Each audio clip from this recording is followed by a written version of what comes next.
I'm Michele Calvi. I am President Emeritus at U Center and Professor at the EU's Pavia. Well, this project, the ERIES project, has been essentially aimed to allow the use of large-scale facilities to researchers in universities where such large facilities were not available.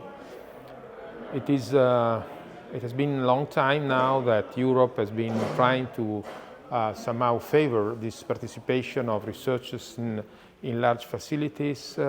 I believe the first project of this sort was in the early 90s, so it's about 35 years.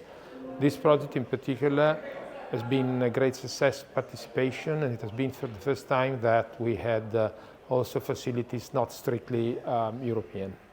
Well, as I was saying, first of all, the general purpose of the program was to allow the access to large installations. So it's difficult to find one single objective, one single common target, because, researchers from different institutions, tens of different institutions, have proposed their own view and their own needs to somehow integrate the knowledge available in Europe.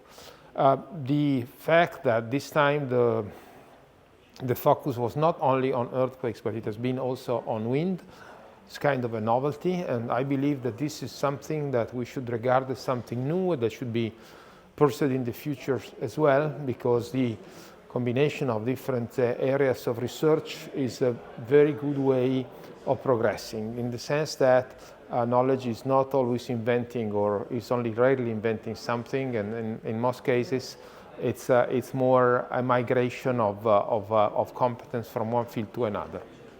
Well, this is clear that this is a big seed that ERIES has been has been putting on the ground. There is no question that the cooperation between these institutions will continue.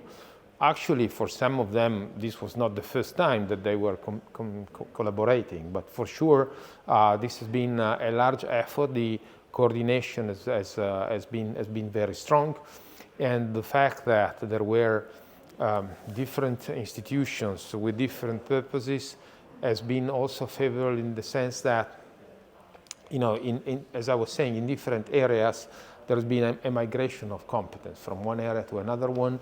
Ideas have been moving from one sort to another one, and this is something that will last for a long time.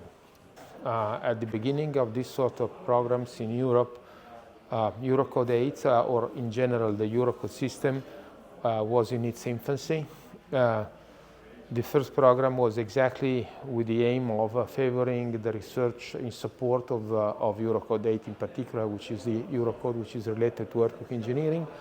Somehow a cycle is now closing, because finally, after 36 years, we have now a new version of the Eurocode system, and the Eurocode for all structural systems used in civil engineering.